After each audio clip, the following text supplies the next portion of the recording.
Assalamualaikum warahmatullahi wabarakatuh. Shalom, Om Swastiastu, Namo Buddhaya, salam kebajikan, salam sejahtera bagi kita semua. Perkenalkan, nama saya Miriam Mahalia Tiomintan dengan NPM B1A 023396, mahasiswi Fakultas Hukum Universitas Bengkulu.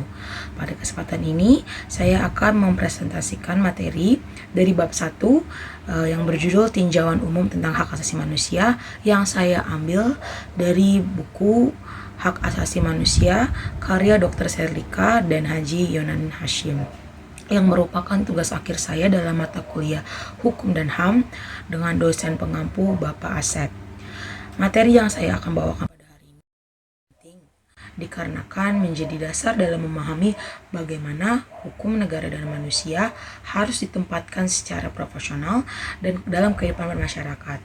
Semoga apa yang dapat saya paparkan di hari ini bisa memberikan pemahaman yang lebih komprehensif mengenai prinsip, sejarah, serta bentuk-bentuk hak asasi manusia.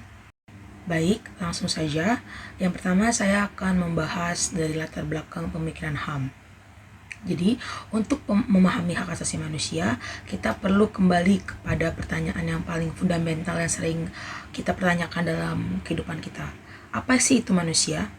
Jadi, manusia itu bukan hanya sosok makhluk biologis, tetapi juga makhluk yang bermoral, berakal budi, dan diciptakan dengan martabat yang tidak dapat dicabut.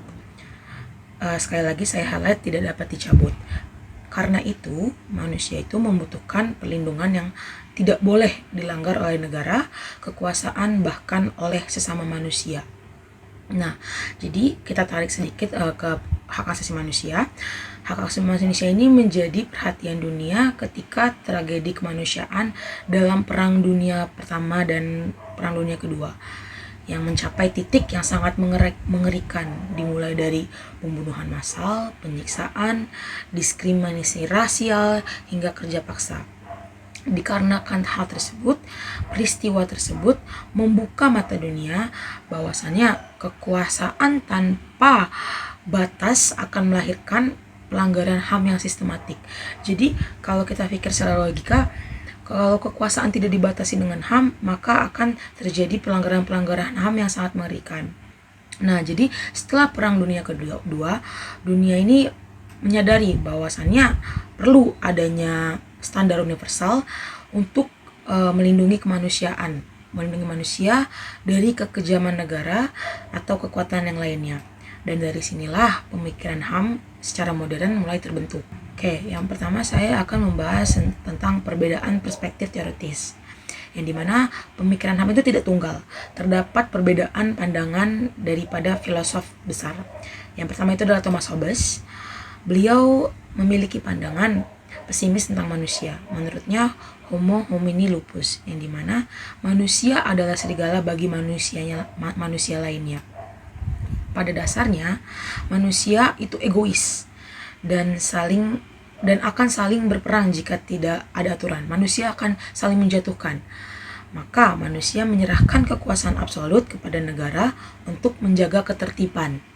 Nah, implikasinya ini adalah kepentingannya itu untuk negara selalu lebih utama daripada hak individu.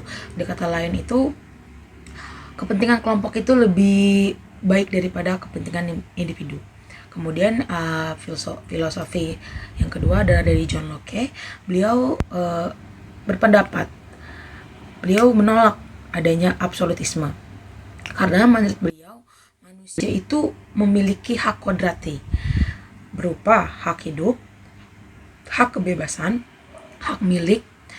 Nah, 3 hak tersebut itu tidak boleh dirampas bahkan oleh negara.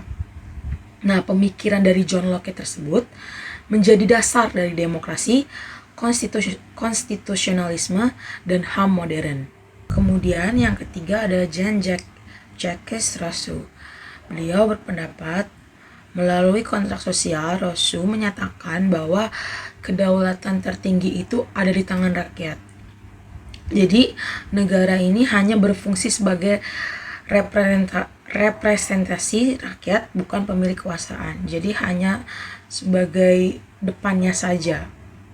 Kemudian yang keempat itu ada Karl Marx, yang dimana beliau menambahkan bahwasannya HAM itu tidak cukup hanya berbicara tentang kebebasan individu, melainkan HAM juga harus mencakup keadilan sosial, yang mencakup juga atas hak atas pekerjaan, hak hidup layak, dan penghapusan eksploitasi manusia oleh manusia. Jadi beliau beranggapan bahwasannya itu nggak bisa HAM itu hanya membicarakan tentang individu, tapi juga membicarakan tentang kelompok, bukan hanya satu orang, melainkan lebih dari satu orang. Kemudian lanjut, kita akan membahas tentang perbedaan konteks negara maju dan berkembang pada konteks HAM ya teman-teman. Jadi kalau negara maju itu berfokus pada beberapa aspek hak, yaitu ada hak sipil, hak politik, kebebasan berekspresi, kebebasan pers, kebebasan berkumpul. Jadi itulah beberapa contoh dari hak-hak yang negara maju itu fokuskan.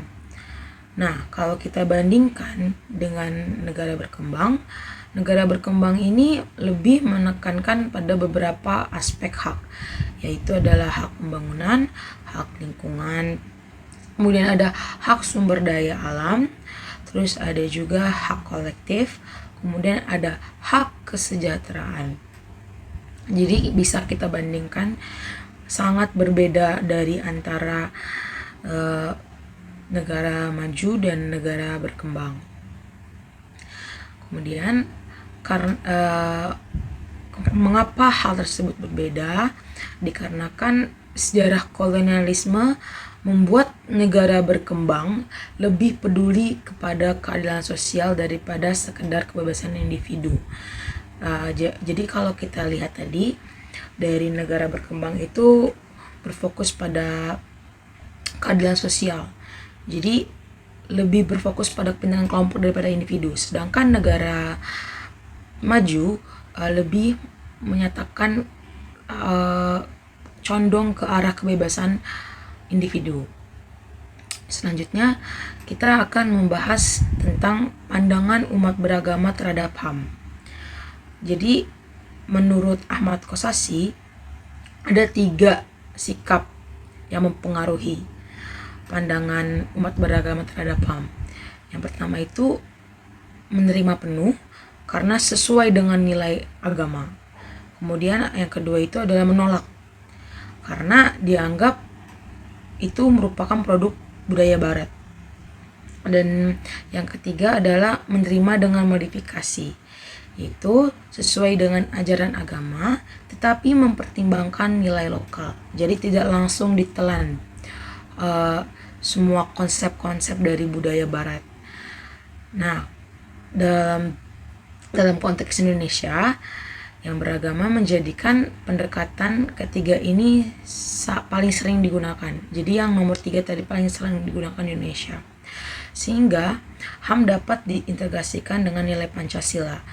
Jadi kita tetap menggunakan HAM internasional, tapi kita olah lagi sesuai dengan kepercayaan kita pada Pancasila. Jadi tadi kita sudah bahas beberapa pandangan dari ahli-ahli, terus juga sedikit kita kupas. Sekarang kita akan membahas tentang pengertian hak asasi manusia. Jadi hak asasi manusia pada dasarnya adalah hak dasar yang melekat pada diri seseorang sejak lahir dan tidak dapat diberikan, dipinjam atau dicabut oleh siapapun. Namun secara akademik konsep HAM ini memiliki cangkupan yang sangat luas, teman-teman. Jadi saya highlight lagi, HAM itu tidak dapat dicabut oleh siapapun. Nah, sekarang kita akan membahas tentang definisinya. Kalau definisi formalnya, menurut UNDHR 1948, HAM mencakup seluruh hak yang dapat diperlukan agar manusia dapat hidup bermartabat. Sedangkan menurut Undang-Undang Nomor 39 Tahun 1999, HAM adalah seperangkat hak yang melekat pada diri manusia sebagai makhluk Tuhan yang wajib dilindungi oleh negara.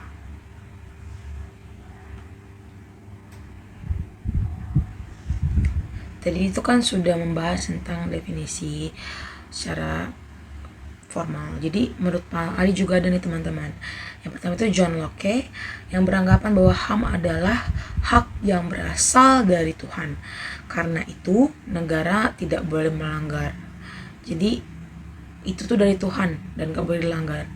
Kemudian yang kedua itu ada Murphy dan Tannehaus yang beranggapan bahwasannya HAM adalah sejumlah kebebasan dan kesempatan yang memungkinkan manusia berkembang secara optimal. Dikarenakan HAM ini dapat mencari potensi-potensi yang lebih banyak daripada diri manusia tersebut.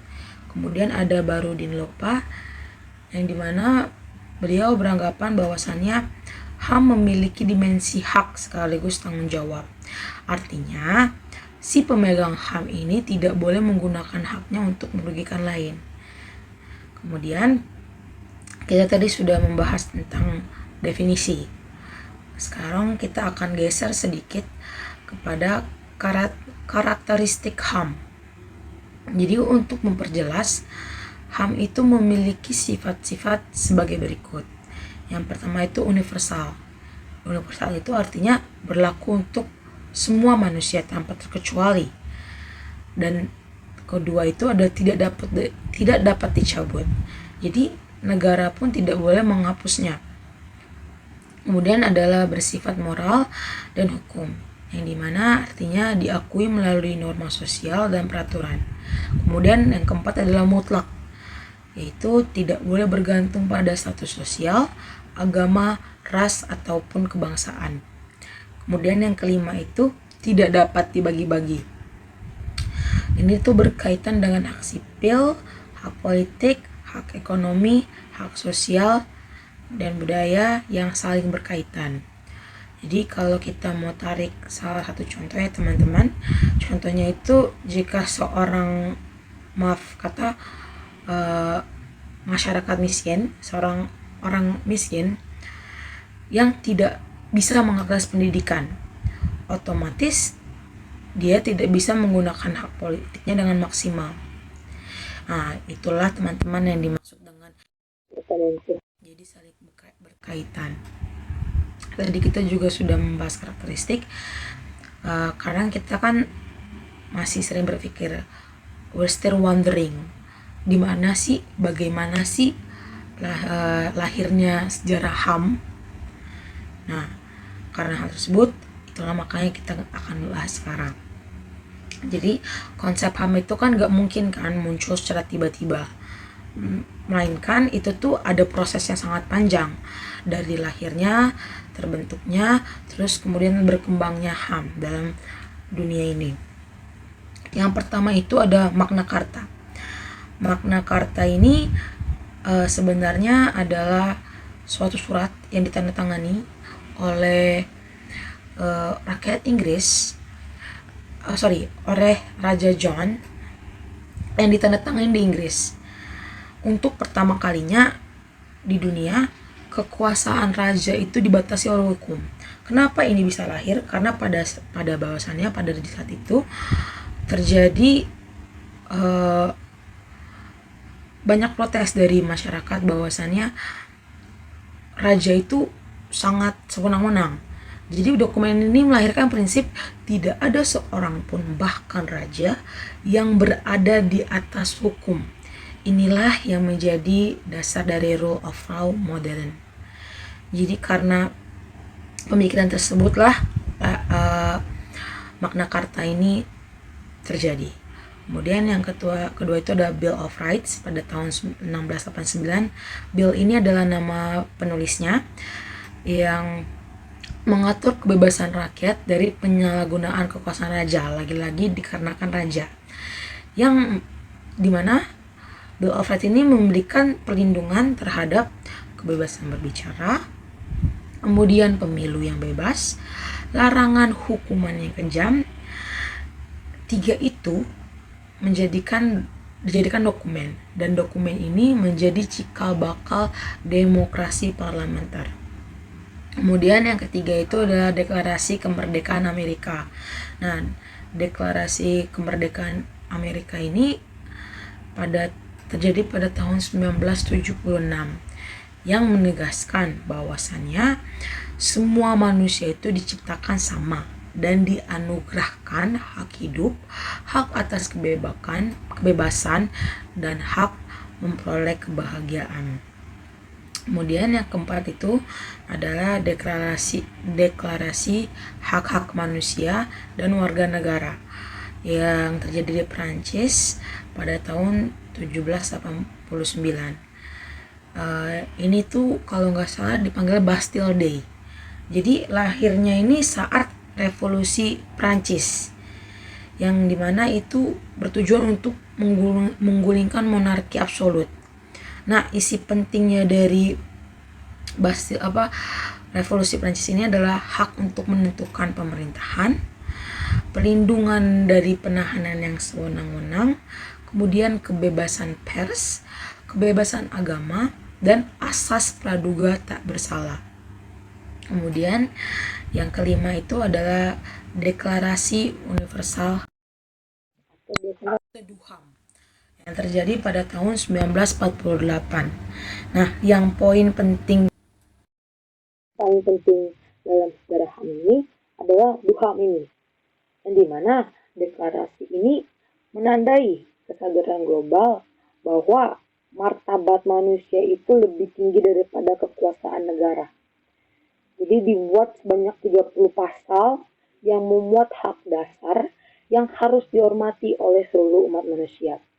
Jadi dokumen ini juga menjadi fondasi bagi 2 konvenen HAM internasional, yaitu ICCPR, yang dimana itu hak sipil dan hak politik, dan kemudian ada ICESCR atau hak ekonomi, sosial, dan budaya, yang tentunya Indonesia telah meratifikasi keduanya. Nah, kita akan membahas, tadi kan udah bahas sejarah, tapi teman-teman sebelumnya tidak bisa dipungkiri kalau bahwasannya dari semua sejarah yang saya sebutkan tadi ada juga asal-usul sejarah lama bahkan sebelum Masehi tentang HAM. Tapi tidak saya bahas karena saya bahas lebih besarnya dalam setelah Perang Dunia. Kemudian kita akan membahas tentang perkembangan generasi HAM. Jadi menurut Karel Vasak, perkembangan HAM itu jadi 4 generasi. Di generasi pertama itu fokusnya itu kepada kebebasan individual. Contohnya itu ada kebebasan berbicara, kemudian ada kebebasan pers, kemudian ada hak hidup, kemudian dan terakhir adalah juga hak bebas dari penyiksaan. Itulah contoh-contoh dari kebebasan individual tadi. Jadi yang bisa membandingkan kita kepada generasi kedua. Di generasi kedua ini fokusnya ini ke kesejahteraan sosial. Nah, contohnya itu apa aja sih? Contohnya itu kayak hak pendidikan, kemudian hak kesehatan, kemudian hak pekerjaan, kemudian juga ada hak jaminan sosial. Nah, kita lanjut juga langsung teman-teman ke generasi ketiga. Nah, generasi ketiga ini fokusnya pada hak kolektif atau solidaritas. Contohnya itu hak pembangunan, hak perdamaian, hak atas lingkungan hidup yang baik. Nah, lanjut kita akan ngomongin soal generasi keempat. Generasi keempat ini fokusnya terhadap tantangan di zaman modern. Misalnya dampak globalisasi, eksploitasi ekonomi, hak digital yang mencakup privacy data dan keamanan digital. Nah, tadi kan kita udah ngomongin soal perkembangan generasi HAM ya teman-teman.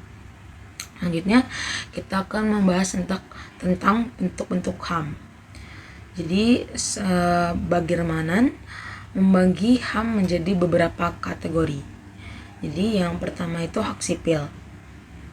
Nah, hak sipil ini meliputi apa aja sih? Jadi hak sipil ini meliputi hak hidup, hak kebebasan dari kekerasan, terus hak kebebasan pribadi, kemudian juga ada hak privasi, terus juga hak atas proses hukum yang adil.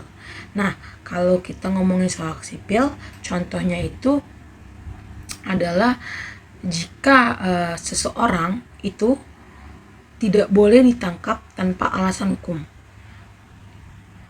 dan dia tuh juga berhak mendapatkan pengacara. Jadi nggak bisa langsung semena-mena ditangkap kalau nggak ada alasan yang validnya, apalagi alasan tentang hukum. Nah, kemudian tadi kan hak sipil kan, sekarang kita membahas soal hak politik. Dari bahasa juga politik. Nah, hak ini mencakup apa aja? Hak ini mencakup tentang hak memilih, kemudian hak dipilih, terus kemudian adalah kebebasan berpendapat dan kebebasan berserikat. Contohnya apa aja? Contohnya itu kalau kita ngomongin soal politik itu adalah setiap warga negara boleh bergabung dengan organisasi politik apapun tanpa takut ditekan. Jadi kita punya hak untuk masuk politik, masuk berkecimpung dalam hal tersebut tanpa ada rasa takut. Jadi kita nggak boleh ditekan karena kita adalah warga negara yang bebas untuk melaksanakan hak tersebut. Kemudian ada hak ekonomi. Hak ekonomi ini mencakup hak atas pekerjaan, hak upah yang layak, kemudian ada hak atas standar hidup yang layak, dan hak untuk memiliki properti. Hak ekonomi ini menurut saya penting dikarenakan manusia itu juga berhak atas pekerjaan, karena pada era ini lapangan kerjanya sangat sedikit tapi PHK-nya banyak, dan itu juga bisa masuk kepada chaos jika misalkan hak ekonomi tersebut tidak dilaksanakan. Kemudian kita akan membahas soal hak sosial budaya. Hak sosial budaya itu adalah hak pendidikan, hak kesehatan, hak menikmati budaya, dan hak mengembangkan diri. Hak pendidikan itu penting banget teman-teman. Jadi hak kesehatan juga. Dan yang untungnya di Indonesia walaupun belum berjalan sepenuhnya, BPJS sudah berjalan, kemudian juga negara juga sudah memberikan hak atas pendidikan. Yang sekarang lagi berjalan itu MBG, itu juga merupakan program yang sangat. Nah, tadi sudah ada kita bahas hak sipil, hak politik, hak ekonomi. Sekarang kita akan membahas hak dalam DUHAM. Jadi DUHAM membagikan hak menjadi hak personal, hak sipil, hak ekonomi, hak sosial, hak budaya, dan hak politik. Nah, DUHAM ini mencantumkan 30 pasal penting yang meliputi martabat manusia dalam semua aspek kehidupan. Nah, jadi setelah saya jelaskan tadi dapat diambil kesimpulan. Jadi sebagai penutup dari pemaparan mengenai tinjauan umum hak asasi manusia, kita dapat melihat bahwa HAM ini merupakan sebuah konsep fundamental yang lahir dari perjalanan yang panjang sejarah umat manusia dan mempertaruhkan martabat dan kehormatannya. HAM itu bukanlah sesuatu yang muncul secara tiba-tiba, melainkan melalui pergulatan pemikiran para filsuf, dinamika politik, revolusi sosial, hingga tragedi kemanusiaan yang berskala global yang dapat menunjukkan betapa rapuhnya nilai kehidupan manusia ketika kekuasaan tidak dibatasi. Sejarah perkembangan HAM juga membuktikan bahwasannya perlindungan terhadap manusia merupakan kebutuhan universal. Dokumen-dokumen seperti Magna Carta, Bill of Rights, Deklarasi Amerika, hingga Deklarasi Prancis menunjukkan kesadaran global bahwa kekuasaan harus dibatasi oleh hukum dan rakyat memiliki hak yang tidak dapat dirampas. Puncak dari perkembangan itu adalah lahirnya Deklarasi Universal Hak Asasi Manusia pada tahun 1948 yang menjadi tonggak global dalam merumuskan standar minimum perlindungan terhadap martabat setiap manusia.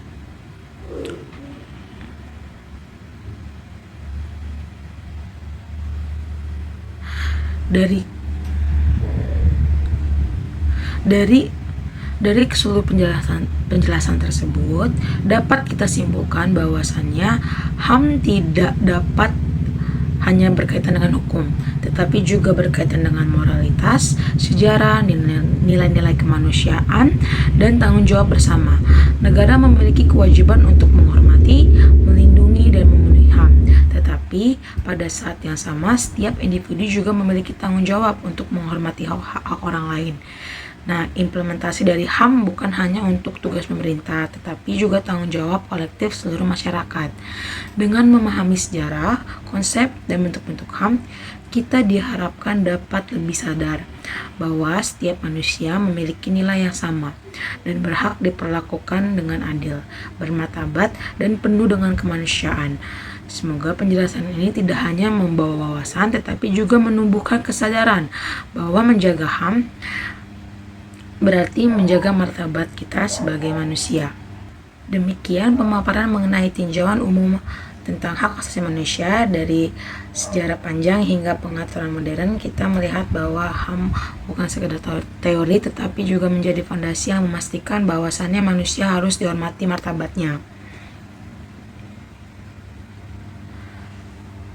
Terima kasih telah menyimak presentasi ini. Semoga apa yang saya sampaikan dapat menjadi bermanfaat dan menambah wawasan kita semua. Jangan lupa untuk diri kita sendiri untuk melaksanakan HAM-HAM yang baik di kehidupan kita dan menjalankannya. Sekian dari saya, lebih kurangnya mohon maaf. Wassalamualaikum warahmatullahi wabarakatuh.